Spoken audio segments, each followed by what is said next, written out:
Hey everyone, David C. Anderson here coming at you from the Knife Center, and it's our favorite time of the week, and probably some of yours out there too. We're taking a look at the coolest new knives that have just hit our shelves. Let's check them out.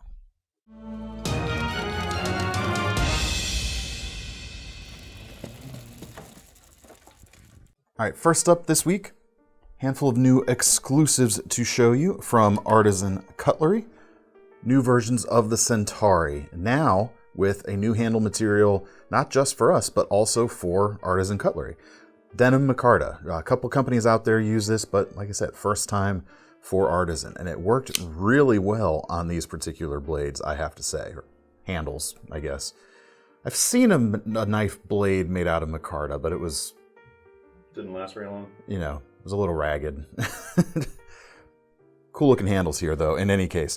110 bucks for the small, and for that you've got a 3-inch blade, S35 VN steel, and we really wanted to lean into kind of the denim look here. We gave a stone washed finish to the blade to go with sort of the, used to have acid wash jeans. I guess we could have gone with like an acid washed blade finish, but it might have felt a little too over the top.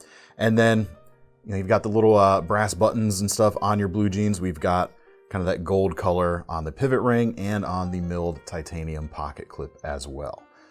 Really nice. These have always been a pretty classy looking shape, or I should say a good blend between the classy and hard-working genres. And this kind of leans a little more blue collar or blue jeans, but still looks pretty classy in my mind too. Matching Micarta backspacer there, which is quite nice. Inset liner lock, premium steel, like I said, front flipper that works well even for the non-front flippy inclined like myself. The large is just 10 bucks more, 120. And for that you get another 1/2 inch of blade, again, S35 VN. And you can really see kind of the hard working bones of this knife on the large size especially. Plenty of handle length for all 4 fingers for most folks out there. And really powerful looking modified Wharncliffe shape, high flat grind. Swedge at the spine to remove a little friction there as you're going through materials. Just super solid and really cool new colors to go. And we also wanted to see this combination on the CJRB RIA, which of course is the sister company to ArtisanCutlery. And we also wanted to upgrade the blade steel here beyond what's been seen on the RIA so far. So same thing here, just under 100 bucks. So it's kind of interesting to see the range of RIA as we go from about 30 bucks up to 100 based on what they're made out of. This guy right here gets the full set of upgrades. We've got that denim Micarta, really nice look, matte texture, so you've got something to hold on to there. It's not slick. And S35 VN blade steel here too. Just under 3 inches long, drop point shape, full flat grind, nice and slicey. And no pivot collar on this, but you do have the milled titanium pocket clip in that goldish brassy color as well. RIA's always been another kind of classy little shape. Works really well because it looks kind of like, or it reminds you of kind of an old school folding knife, an old school pocket knife or slip joint, but doesn't hew exactly to any of those patterns out there. It's just a nice classy little piece. You've got a liner lock, ball bearings in the pivot, and one of the finest, snappiest thumb stud opening actions out there at any price. I do honestly believe it just works super well and looks really cool too. And if you've been waiting for like a true premium blade steel option on this knife, this is the first one out there, and I think it's pretty much a home run. I think that's really, really cool. Now, if about $100 is too rich for your blood, something a bit more attainable right here. A couple of new bucks, new imported bucks. These aren't US made, but the prices on them do come down significantly from the knife we just looked at. This is the Cavalier. It's a ball bearing flipper coming in for about 38 bucks. If you want to make pretend it's even fancier, you could call it the Cavalier if you like. It amuses me to call the Chevy cars that sometimes because they're clearly not classy. It's very Cavalier of you. Well, I make my own rules. Blade here, 3.6 inches. It's a 7CR stainless, high flat or full flat grind, nice heavy stone washed finish going on. Handles, we've got stainless steel frame lock on the back, anodized aluminum on the front with a carbon fiber inlay, and like I said, ball bearings in the pivot here as well.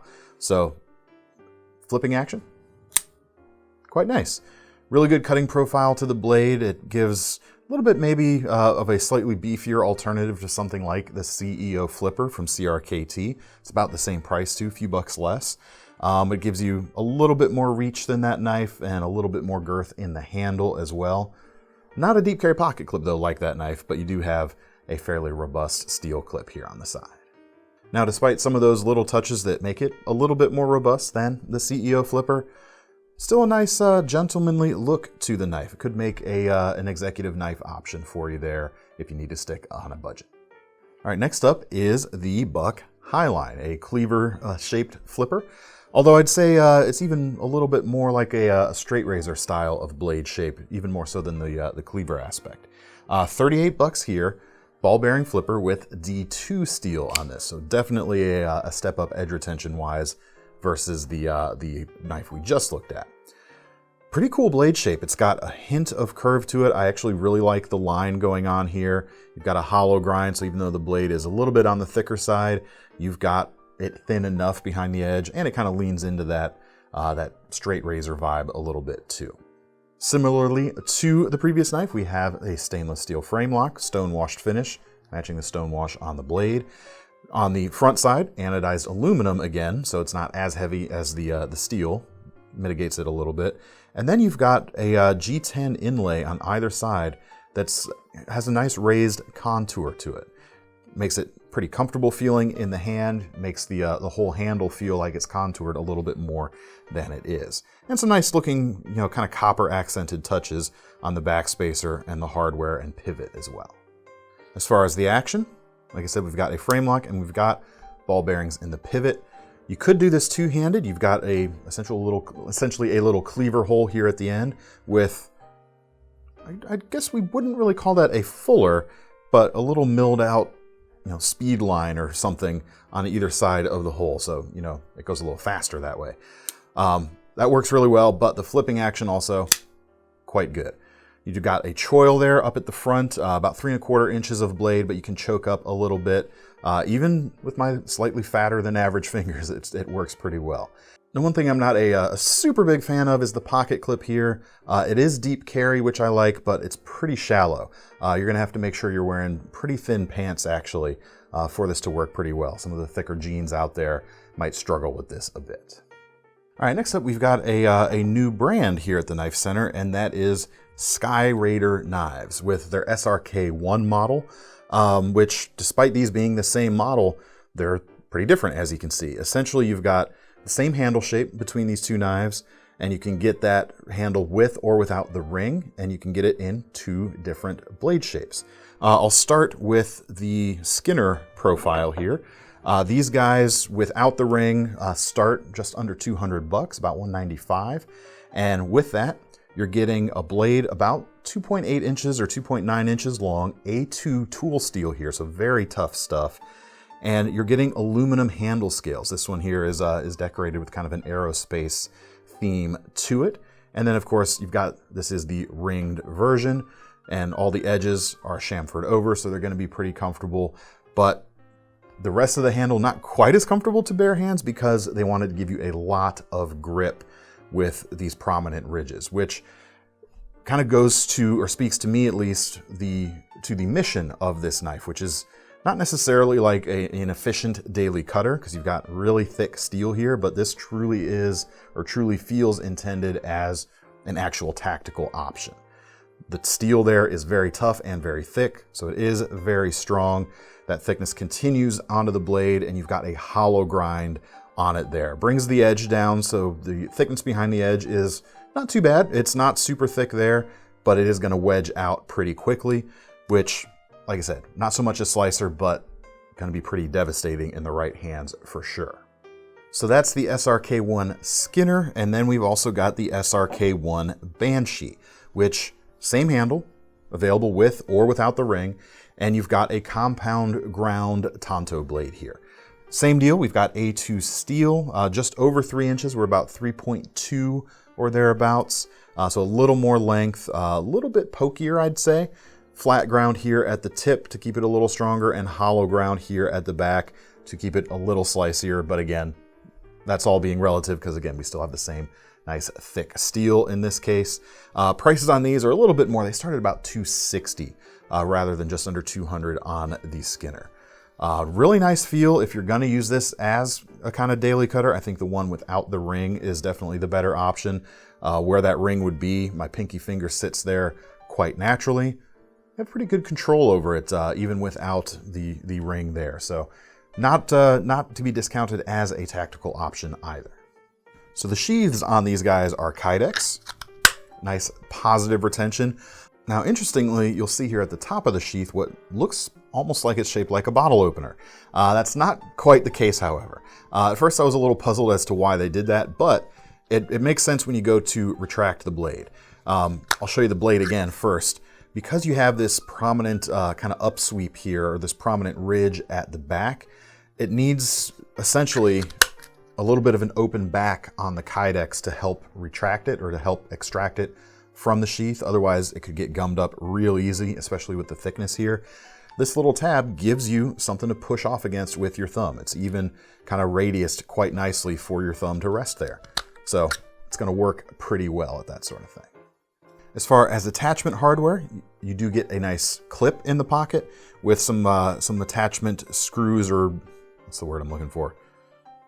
Hardware. Bolty things. I know what these are, but I can't remember what they are. Tell me in the comments. You also get the little wrench. Actually, Torx on each wrench. It's not a hex wrench, actually. But that gives you a nice little pocket clip, or could be a pocket clip. Actually, more likely to probably be an inside the waistband clip. It's going to work pretty well there. And plenty of holes here, and I did check on both of these models. Both large and small tech locks are going to work with this too, if you'd rather attach it to your belt in one of those ways. But as they say, wait, there's more. This knife right here, this ringed Skinner, we're actually giving this knife away thanks to our friends at Skyraider. You will have to go over to our Instagram profile to do that. We'll make sure to leave a link to the giveaway post down below. But you can actually have a chance to win this exact one with these really cool aircraft-inspired aluminum handles. So I wonder if it's aero or aircraft-grade aluminum. Oh, we're starting that again. It's cool aluminum, no matter what you call it. But yeah, head on over there for a chance to win one of these, and thanks Skyraider for providing the knife for us to give to you guys. All right, next up, we'll keep it with the tactical stuff here for a second. New finish on the Microtech TAC-P. Signature Series TAC-P with gold finish, $114.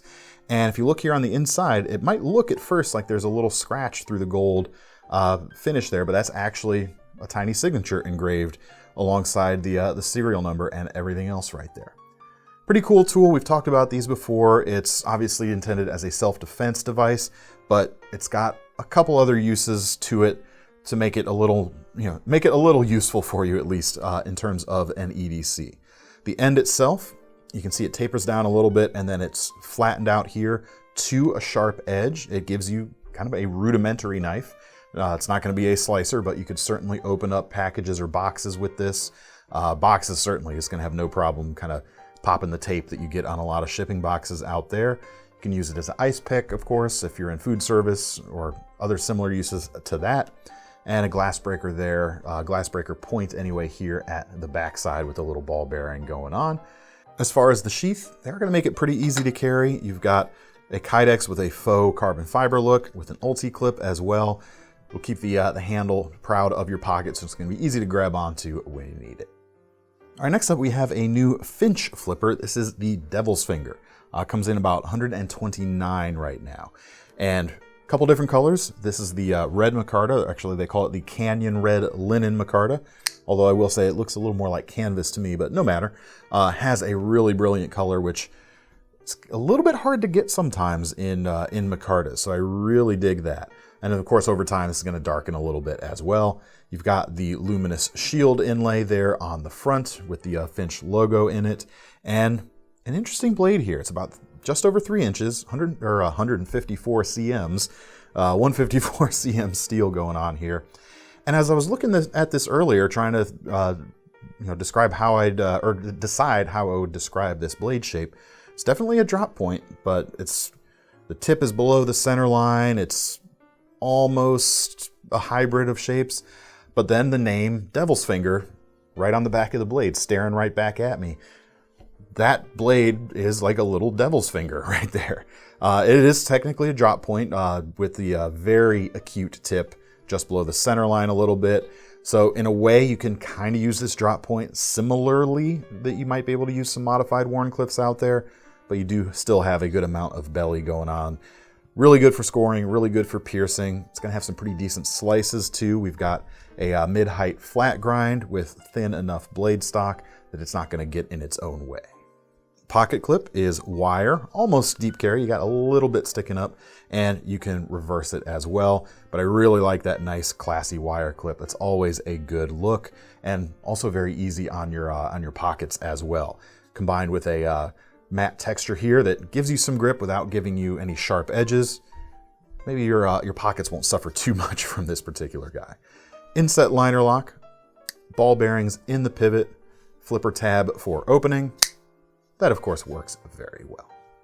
All right, next up, we've got some new case knives, some new jigged amberbone Bareheads. All of these, the new models in this drop or in this, the link below will be designated with that Barehead moniker. Really nice looking bone here. It's got kind of that Sawcut look going on and a very old school rustic look. I really dig it. Several models. This, of course, is the Trapper here with the case's true sharp stainless steel. You've got the long spay blade and the California clip point going on, both opening from the same side. We've also got Peanuts, Bareheads, Swaybacks, sorry, they're all Bareheads, Pruner, and a Sodbuster Jr. in the current batch as well. The photos on our website show these a little bit browner than this particular one. That's the thing with bone. Each one's gonna vary just a little bit. So keep that in mind. I'm really happy with the particular patterning on this, especially on the back side of that one. But some really cool patterns going on, really useful patterns too. I love a Trapper. They're always super useful day to day. Speaking of Trappers, I've got another Trapper here that I love even more, and that's this Brad Zinker custom 2-blade Trapper. It is very expensive. It's $1,075 right now, but you got 2 blades going on. This is a dual front flipper knife. I've never seen something like this from Brad before, and I'm really happy with how it came out. Normally I think of a Trapper as having blades that both come off the same side, but this one has blades coming off the opposite sides, but it's the same Trapper blades we just looked at. You've got the spay blade on one side and a clip point on the other. And of course you've got Zinker's kind of signature blade shape, which is a little bit like a muskrat blade shape almost, if you're into classic slip joint blade shapes and such. Really dig it. CPM 154 steel on both of these, about 3 3/4 inch long. It's not like you're going to be carrying these with both open usually, but when you do have both of them open, some really cool things to appreciate about the dual liner locks here. The angles on them are perfect, and when they're both open, you almost get that perfect X from one side to the other. That's just so cool. Really cool machining on the liners too. There's kind of a geometric pattern that you can see when you kind of peer through, because this is an open-backed knife, so you can peer through, you get some good light in there. Just something you're not going to see really on production knives out there. As far as usage on these guys, the blades themselves are nice and thin with high, if not full flat grinds, stone-washed finish, which is going to keep scratches kind of hidden away a decent amount. It's just going to be an excellent slicer, and thanks to the 2 layers there, I actually have a fair amount to hold on to. It's girthy enough despite being, another thin knife. The linen micarta here feels really nice. It's green, has a smooth texture, like a satin finish to it, basically. Just overall super, super impressive. They are top flippers or front flippers. Normally we say front flippers, but when they curl around the pivot a little bit so that you can get to them from the top, I kind of call them top flippers. I'm a little nervous because this is such an expensive knife, and I'm not the best at front or top flippers, but that one worked pretty well. I'm definitely not going to do both at the same time without using 2 hands. This is one of the things where I'm really grateful to have a job here at the Knife Center, because I get to see just flat out awesome stuff like this.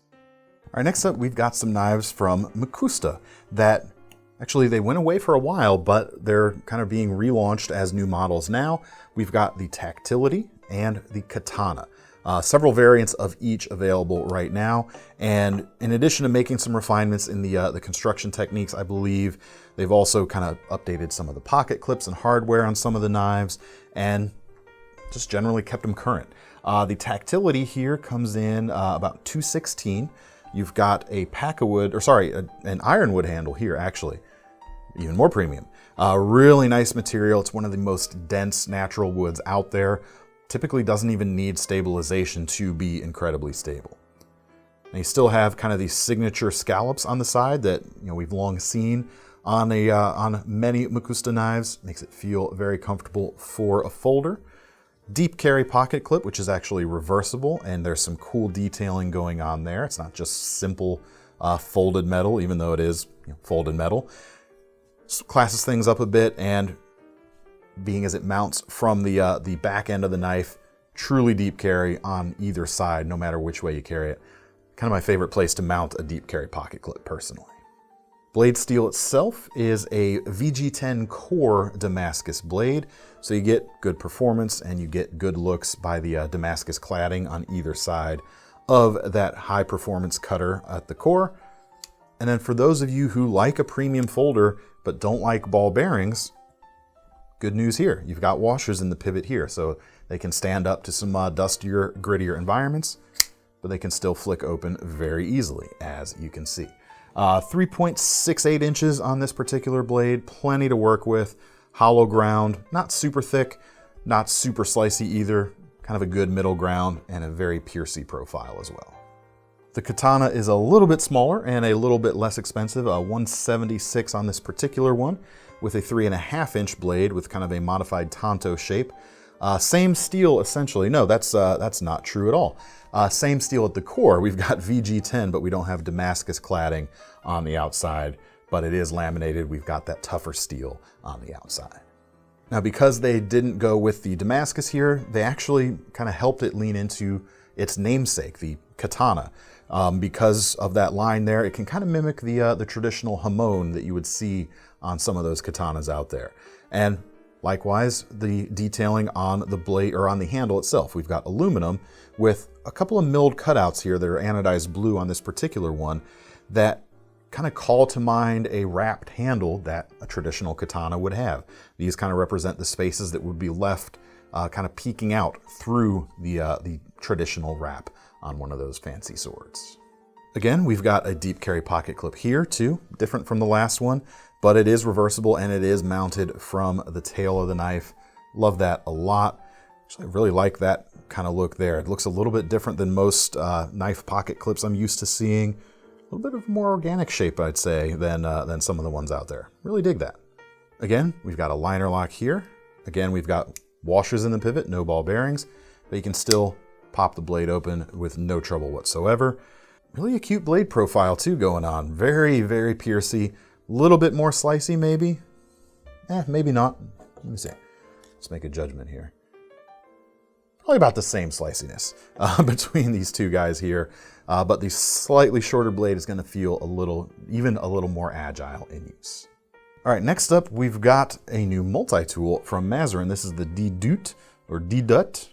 Probably pronouncing that wrong. There's here, D-D-U-T.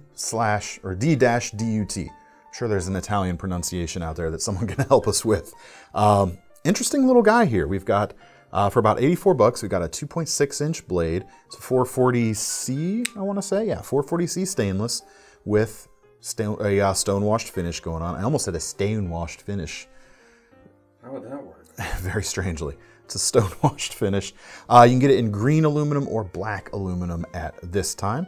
Kind of a squared-off profile, but you do have a nice, what's the word there? Channel here by the liner lock release. So you can get in there, actuate it, and you'll also be able to get to the blade cutout that allows you to open it one-handed with the right hand, probably. It's not going to be very easy to use with the left hand. With the blade closed there, you can see one of the functions here at the top. You got technically a tiny pry bar maybe, but it's going to do some flathead screw driving there. And then on the back side, you got two tools. You've got a 3D Phillips driver, or kind of 3D. It's still a flat piece, but you've got a Phillips head there at the end. And on the other side, this is a little bit of a reamer. You'd probably want to sharpen that up a little bit, get more of a tip going on, but you can use that as like an awl or a hole punch, that sort of thing. And then you've got a little lanyard point there at the back. No bottle opener, so maybe it's not officially a multi-tool. We'll have to try it out. There's a guy in the comments that does so. Helpfully remind me every now and again that everything's a bottle opener. So maybe you don't actually need a bottle opener on your multi-tool. But I think it's a pretty cool one. I like seeing kind of some different options for multi-tools. It's not quite like a Swiss Army knife or a Leatherman, which are kind of the two titans of the genre, each kind of in a different respective format. It's cool to see some different stuff out there from now and then.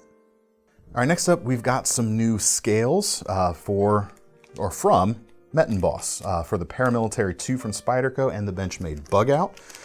These are a little more expensive than some of the scales out there, but that's because these are made in the USA. A lot of the replacement hardware out there is typically imported, and some folks don't really want to get into that or play that game, and I get it. So you've got some of these options right here. This one right here is made out of titanium for the Paramilitary 2. Comes in about 140 bucks, about as much as the knife itself. So keep that in mind before you go in. But the quality is definitely there. Tons of different colorways or different finishes and options going on right now. These two are some of the ones that really caught my eye. I like the kind of compass rose here, and when you put it on the knife, you can see it kind of completes or carries over the spine from each side. Nice engraving going on there. And then for a set of Bugout scales, also in titanium, we've got a really cool, it looks like a heat anodized finish, but there's more to it going on than just a simple flame finish that you might see on something like this Darryl Ralph pen that we showed, I guess, a week ago. Typically, you'd see something more like that with less defined edges, but on this guy right here, very crisp, very geometric defined edges going on. Prices on these guys, same, about 139 bucks. A little bit more expensive than these even. You can get some zirconium options out there, which is much more exotic than the titanium. I think a little lighter weight as well. For the folks out there that really like to go for it, those are also a pretty good option. And then last but not least, got to have something to really make us smile. KnifeCenter exclusive Warhammer from RMJ Tactical. Comes in about 700 bucks, but its name is Cuddles. It's Cuddles the Warhammer. You can see it right there. Slightly smaller version than Snuggles the Warhammer, which we have also had in the past. Yes, it's a laugh. Yes, it's super solid though to boot. Steel on these guys, they're made out of 80 CRV2, which is essentially a blacksmithing steel that can stand up to an incredible amount of punishment because it is very, very tough. Very solid. You've got the black coating there as well to keep rust at bay because this is a carbon steel. And then the face of it looks almost like a meat tenderizer. It's 3 layers of that steel kind of bolted together to form the hammer face. Spike pole there at the back. Orange and black G10 for the handles. I mean, what's not to love? It's pretty fantastic. You've even got a high quality carrying mask to go with it.